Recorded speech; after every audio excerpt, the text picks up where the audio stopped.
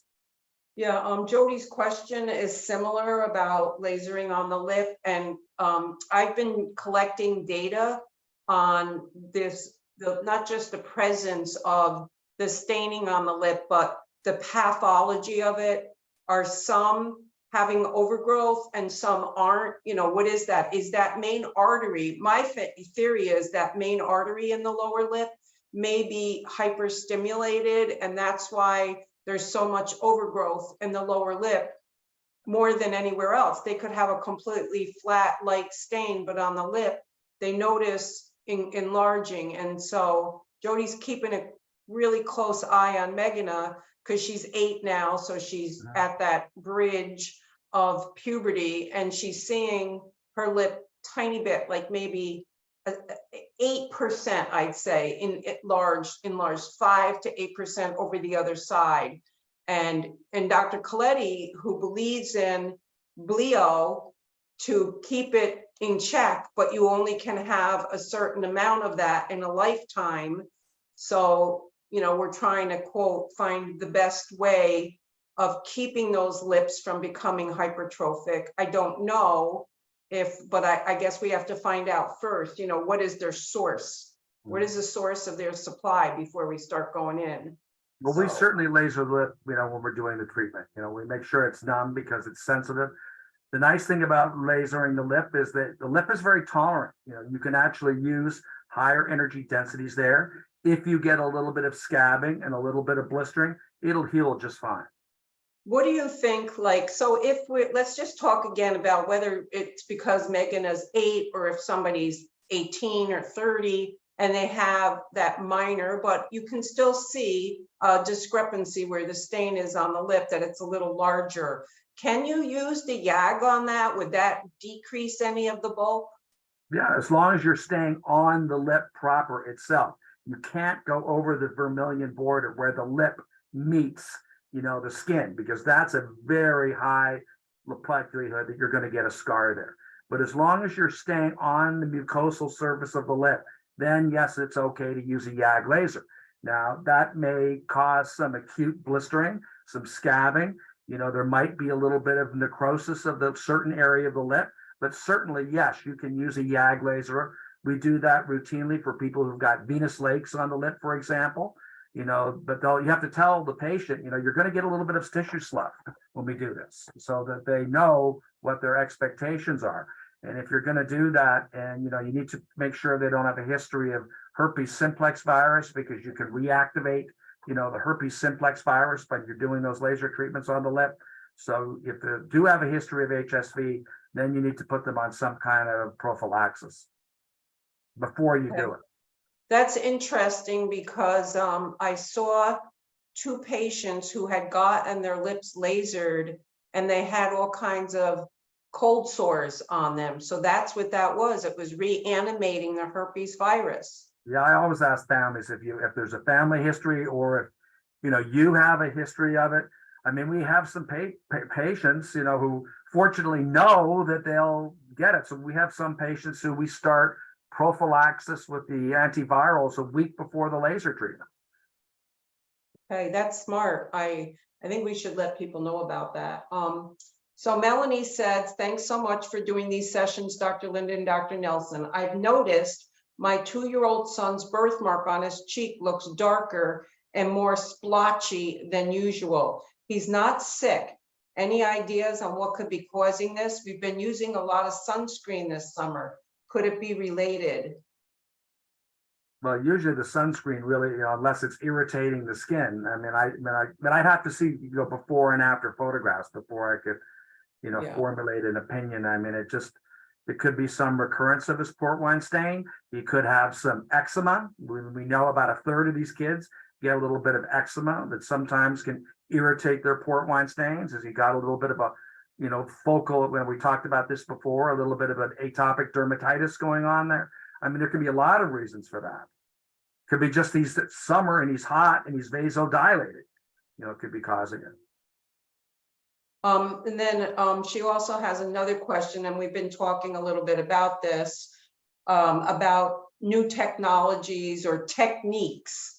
And I brought up that Dr. Geronimus, who's the only one I know that's treating weekly, shortening the intervals, I guess I would say, is probably the only new technique that I know about. I don't know do you have any new techniques you're using or technologies? Like Dr. Geronimus is doing microneedling with RF, radio frequency, on patients with really thick resistant port wines like Scott's. So Yeah, he we gets, do that. We do, one of the patients who I just had to reschedule today. Yeah, she's got, a thicker hypertrophic port wine stain, and we'll actually do aggressive fractional skin resurfacing at the same time. I mean, you can use microneedling or you can use a laser. You're basically drilling a hole in the skin. You want to induce deep coagulation so that you can infarct some of those blood vessels. And also it helps to shrink literally the volume of that hypertrophic port wine stain. And that's actually worked quite well in patients who do have hypertrophic port wine stains. And it can be done at the same time. You just have to do the pulse dye laser first, because once you do microneedling or you do fractional laser, then you're going to have bleeding, and then you can't do the pulse dye laser. So you've got, as long as you do, the pulse dye laser first, it's okay to do that. And I do that quite a bit, actually. do you think that the Fraxel that you're using, and I understand the same goal is to puncture it in little holes so that when the laser goes in, it's more effective. It's grabbing in that, you've already disrupted the hemoglobin and made the target bigger. Yeah, Fraxel usually talks about Fraxel is made by a company called Solta, and it's at a wavelength of 1550 nanometers. So the Fraxel actually does not cause the holes in the skin, because there's less absorption by tissue water. The light goes into the skin and it heats up the skin underneath it. So we will use the Fraxel, but what Roy is doing and what I'm doing is really an ablation, where you're taking the laser and literally drilling a grid of little tiny holes. I mean, people can go on the internet. You can certainly Google, fractional CO2 or fractional erbium resurfacing, and you can see videos, of people doing this. And the reason it causes the holes is because you're using far infrared wavelengths, which are very highly absorbed by tissue water. That's why you make the hole in the skin. The Fraxel at 1550 generally should not be making any holes in the skin. Does it have, when you use the fractional on something like that, do you still get purpura, a lot, a little? No, you don't get any purpura from these devices at all. But if you're using the ablative techniques, like I said, with CO2 and erbium, you're going to get a lot of bleeding. Okay. And more swelling, because you've done another secondary laser treatment on top of your pulse dye or your green or your yellow laser. Right. So 𝗔𝗯ście I can answer this. He had laser a few times on his lower lip and it came back. He has a very large venous malformation on his lower lip. And I believe Wayner did some YAG on it, but it comes right back because it's a through and through lesion. So Ruslan, Has he had any scleral therapy of it by an interventional radiologist? No, he hasn't had anything done in like 15 years to my knowledge, maybe. But I mean, the problem with venous malformations is that they don't respect tissue planes. So, you can see this little lesion on the surface, and then you find out when we do the imaging, it's down in their neck, it's down into the No, this back is by the tonsils, and I don't know. I haven't seen him in person in over 15 years. Ruslan, come to our clinic. It's in the afternoon on Saturday, October 7th, and you can get an ultrasound and see, a new team of surgeons. We've got a new team coming from NYU. They have a new multidisciplinary team in New York City, and they're going to be the primary multidisciplinary referral center for VBF is now at NYU, where Dr. Bly and another, Megan Gresham, I've heard her name, but I'll figure it out at the next meeting. But anyways, NYU now has a fully functioning, operating vascular anomalies multidisciplinary team. So you have a good option in New York. So come to our free conference, Ruslan, at birthmark.org. Scroll down and you'll see it. So one more question from Melanie. She wants to know about the eczema and dermatitis that you see sometimes. We get this a lot with treatment. Yeah. Do you typically recommend hydrocortisone? Well, I usually tell the family, look, first thing, let's do cool compresses, stop all soaps, on the area. Don't put any soap on the area. Do that. And then I'll tell them what you can do is to, buy some over the counter, 1% hydrocortisone, and try that and see if that calms it down. And then if it does it, you can gradually increase, the strength of that steroid. But, with infants and young children, we'll start using the hydrocortisone, just some over the counter hydrocortisone first. Cordaid, 1% hydrocortisone. Yeah, you disappeared for a minute. Oh, Ruslan, that's great that you had the glio. I want to see a picture and come to the conference. And my email for anyone, if you want Dr. Nelson to see some pictures, you can send it to me or him. I'm at vbfpresident@gmail.com. That's vbfpresident@gmail.com. Okay, Brooke, hi Brooks, and she's on now. So we're caught up with questions. We only have 15 minutes left. Dr. Nelson's been talking a lot about the various laser techniques. One of the things at the conference I mentioned to you, Dr. Nelson, that I'm excited about is seeing, which I didn't know, how well the YAG laser works on the tongue and the inside of the mouth when you guys know what you're doing. In particular, we had a woman come to the free laser clinic at Candela headquarters for part of the laser guidelines project, and she hadn't spoke clearly in 12 years because she had this venous lesion all on the side of her tongue. And Dr. Goldberg just did the YAG laser on her, the Q switch, and no, he wouldn't have used the Q switch. He wouldn't know how to use the Q switch. He would have used the long pulse YAG. Oh, I'm sorry, you're right. It was the long. Yeah, it was the long. He used the long pulse lab. I mean, that's been well known for years. I mean, we do it. The only issue you always worry about is that you always get a lot of swelling from the YAG.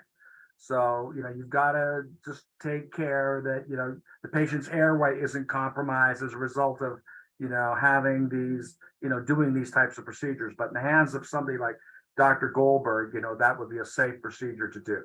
But it would be the long pulse YAG, not the Q switch. Right. Okay, thank you for that clarification. So Dr. Nelson's email is in the string. Thank you for providing that. And mine is also there. So we are still taking questions, and Dr. Nelson and our whole team, Dr. Geronimus, Dr. 𝗂𝘁, Dr. Rosen, Dr. Delphinian, Dr. Levitin will all be, and the new team from NYU will all be in New York for our super clinic and conference, October 6th, 7th, and 8th, I believe it is. Can you promise some good weather in New York? The last couple of times I've been there for this conference, it's rained all weekend. I make no promises. Did you talk to the weather gods about that? No, I'm hoping it's going to be great because it's the same time as the big wine festival. So, I'm pulling for us and for the wine festival to have, because it's a big event in New York City. And some people come in from out of town to attend it because it's a big to do. So I'm not sure what you're talking. Oh, Aquaphor. So Liv McGregor from New Zealand, they don't have access to Aquaphor. So that's fine. The Vaseline or regular petrolatum jelly is fine. I tell families ask, I say it's interchangeable. Whatever you want to use is fine. You just want to keep the area moist, whether it's Aquaphor or petrolatum jelly or Vaseline. That doesn't really make a big difference. Any kind of petroleum jelly is what you're saying. Yeah, any of those, not aloe vera. A lot of families like to use aloe vera, and aloe vera dries out and it cracks. So do not use aloe vera. That sort of gets in, people, oh, that's a soothing, cooling agent. Well, that's fine when you put it on, but then if you leave it on or apply it repeatedly, it starts to crack the skin. So not aloe vera. Yeah, I'm glad you told me that, because people ask me a lot, and I read a lot on the groups that they use the aloe vera on to heal. So it's a caution. Petrolatum jelly, any of these, or Aquaphor, any of these are all fine. And Brooke wants to know, why does eczema show up in the port wine after a laser treatment? It doesn't necessarily show up after a laser treatment. You can have kids that just get eczema on their port wine stains. We know about a third of kids at some point during their lifetime, you will develop a small patch of eczema. And it's okay, actually, even though it's redder, it's okay to treat that, during the laser treatment. You can still treat it with the laser, but the eczema can be annoying because sometimes, it covers up, the therapeutic effect of the laser. The skin looks redder. Well, it's not, the port wine stain's not getting worse. It's, the laser's not making the skin worse. It's just that unfortunately right now they've got a little bit of eczema and that needs to be treated. Can you treat The through techniques the that I talked about. if the babies show up for a treatment with you and there's prominent eczema, are you able to treat through it? Yeah, absolutely. In fact, one of my colleagues argued, well, you've got more dilation of the blood vessels, you've got more hemoglobin there. Absolutely treat it. And I do. And haven't had a problem with it. Oh, that's awesome to know. All right, so Tiffany has a question. During my son's last recovery from laser treatment, he had a tiny purple dot, which didn't go away until about a week after his purpura turned red. It became like a scab and then just peeled off. She wants to know if that's okay. I've never heard of. As long as there's no skin textural change associated with that, that's fine. But if she got, maybe the pulses were overlapped, inadvertently at that area, there was a little too much bulk heating at that particular spot, that's not what you want to see. You don't want to see scabbing. That's why with the other patient was talking about peeling. All right, peeling when, within the first week or so, that's within normal limits. If it's a couple of weeks later, that's not normal. Right, so Tiffany Hannah, what he's saying too is when that scab peeled off, was it indented, meaning it's now a scar? Like, was there a texture change under the scab, or does it look good and like the rest of it? That's really... I tell all our patients, if you have scabbing or blistering, you call us. We want to see you. Might you need to be put on, some kind of an antibacterial ointment. My favorite being, mupirocin, which also has not only an antibiotic in it, but also healing growth factors. So, they should call their doctor. They shouldn't be waiting. If it's a week later and there's a scab, call your physician and have him look at it. So you're saying, which I guess I have never asked you this or heard it, but you're saying if there's any complication where there's a scab or a little ulceration or something following laser, it's important for them to go to their pediatrician or general practitioner and get put on. They should go to the person who did the treatment. They should, Oh, I don't tell my patients to call their pediatrician. I say, you call us, you call my nurse. And if my nurse thinks that we need, during that interaction, or if they send us an email through the patient portal, we may say, look, can you please come in today? Let us have a look. And you said your treatment is just a topical ointment, like an antibiotic? Well, again, it depends on what you're seeing. You want to make sure you've seen cold sores on the lips. We want to make sure that this is not a reactivation of the herpetic virus, which you can get on the skin as well as the lip, but usually what I'll do, if there is a little bit of scabbing, I'll put the patient on a topical antibacterial. Melanie said her son had a small scab in the crease of his eye, but it's fully resolved and it took a month, but she said it looks great. And she said fortunately, these laser systems are very, very safe considering what we do with them. And Suzanne wants to know what treatments there are for and what kind of results for extremity port wine. And I know Dr. G does them no matter what age. We do them too. And, extremities, that's one indication where you really want to treat early and aggressively before the child is ambulatory. The upper extremities respond better than the lower extremities. Distal extremities respond less well as opposed to proximal extremities. But we've got a couple of kids who've got extensive extremity lesions who've done very, very well with the pulse dye laser treatments. Again, done frequently every 2 to 4 weeks. And when they were young, before they were ambulatory, before the hydrostatic pressure in the leg increases once those children are ambulatory. And then, of course, on the extremities, you've got to always think in your back of your mind, is this baby potentially got 𝗏𝗏𝗏 syndrome? We've made that diagnosis, unfortunately, many, many times. So Brooke's saying, my new dermatologist refuses to go too deep and has done a lot less dots this time than my previous dermatologist. So now we are now under general anesthesia, and the previous one wasn't, as he was younger. I believe it'll be less effective. Would you agree? Well, she said he doesn't want to go deeper. I mean, that statement doesn't make sense to me, because the depth of the light is a function of the wavelength.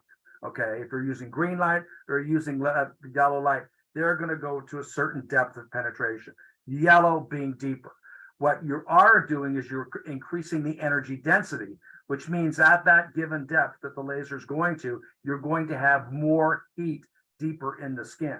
But going from 5 joules to 6 joules does not mean the laser is going deeper in the skin. As I said, that's a function of the wavelength of the laser. Right, and when the spot size is bigger, you're just using less zaps because you've got a exponentially larger area with the larger spot size. Yeah, it's pi r squared. Everybody remembers their elementary school math. So if you've got a 10 millimeter spot or a 12 millimeter spot as opposed to a 10 millimeter spot, you've multiplied that surface area by a factor of almost 1.5. If you've got a 15 millimeter spot, your energy density that you're delivering is a factor of 2 over a larger area. So the larger spot sizes definitely help. You get a more effective energy density deeper in the skin when you're using a larger spot. So I always use the largest spot size I can. Okay, thank you. So we only have like a little over 5 minutes left. We've had a lot of good questions have been asked. This is your chance for these last 5 minutes. Again, Dr. Nelson will be in New York for our super clinic and conference. He will actually be doing the free laser on Sunday with Dr. Geronimus and Dr. Goldberg and probably Dr. Bernstein. We've got a full house, but we're not turning anybody away, even day of the super clinic and the conference, because we don't want to turn anybody away, because for many people coming to our conference and free laser is the only chance they get. They have no access. We also have the massive super clinic now happening in Italy, the first Friday of every June and the first Friday of every December. We launched our registrations for Italy back in May because I had so many inquiries, and we already have 40 patients signed up for free laser. So it's becoming a very popular free laser clinic because of the lack of access to early baby intervention, for laser in Europe. So keep that in mind, that you can come to any of our free clinics to get treatment. We're trying to make it so you have multiple options during the year. Yeah, I know, Brooke, she's in Australia. I'm so sorry. I'm sorry. We're willing to come to do a conference. I've always wanted to go to Australia, and hopefully I was like, what was that? You looked like you were going up in the sky, but you were really... The infrared sensor that the university has to save their electrical bill. If it doesn't see me for a certain period of time, it keeps going off. That's what I'm doing. Yeah, I remembered it, but it was funny the way it looks on your screen. It looked like you were floating up into the sky, just a little. I wish I was floating away. But there are very good physicians in Australia. I mean, Phil Beckor in Melbourne immediately comes to mind. I mean, I don't know. He's probably the most, person that I've seen speaking at international symposia, presenting papers, discussing results. So there's very good people in Australia. Yeah, Dr. Michael Freeman, he's been treating for decades with the pulse dye laser. I think he's in Queensland. I do communicate with him, and a lot of people go to him for laser. It's just, and he is starting to take some younger and younger because the families are demanding it. So continue to demand to your doctors that, you know, they offer the same services that you can get at our conferences and clinics. So, and, you know, I wanted to thank you too, Dr. Nelson, for participating on the laser guidelines project, which we finalized in April. And I've been getting a lot of good positive feedback from families who have looked at it and have gone to their doctors and insisted on eye shields when treating around the orbit, or picked up some other tips from that. So thank you. The orbit thing, in fact, I would argue that the language didn't go far enough. Your lawyer said, no, we can only recommend an eye shield. If you're lasering around the orbit, you, in my opinion, you must use an eye shield. In fact, I saw 2 patients today. I think I told you one of them from Texas, but the other one was from Ohio. And both of the children had had repeated treatments, but their eye area was all purple. And I asked both the mothers, you know, was the eye treated? And they said, no, they weren't willing to put an eye shield into the orbit to treat the upper and lower eyelids until the baby was 3 or 4 years old. And as I said, well, I told them, well, we do that routinely. You know, just make sure your husband is okay with that, because we're going to put a drop of opthetic into the orbit and we're going to treat the upper and lower eyelids, unless you don't want me to. So Brooke just finished, and this is where we'll close out. And she has been seeing Dr. Freeman, the one I mentioned, but her son's too big, and Dr. Freeman does not use general anesthesia. So one of my shout outs that I ask all the laser companies to do, and the engineers and the researchers, is we want more clearance and less pain. So that's the challenge that I put out to them, is more clearance and less pain. The last question, we're going to go, Daphne said, hi, Dr. Linda, we're going to New York City in October. Hi, Dr. Nelson. How would you treat a port wine stain on the gum? My 6-year-old son went to a dentist visit and was told the gum and inner cheek are affected.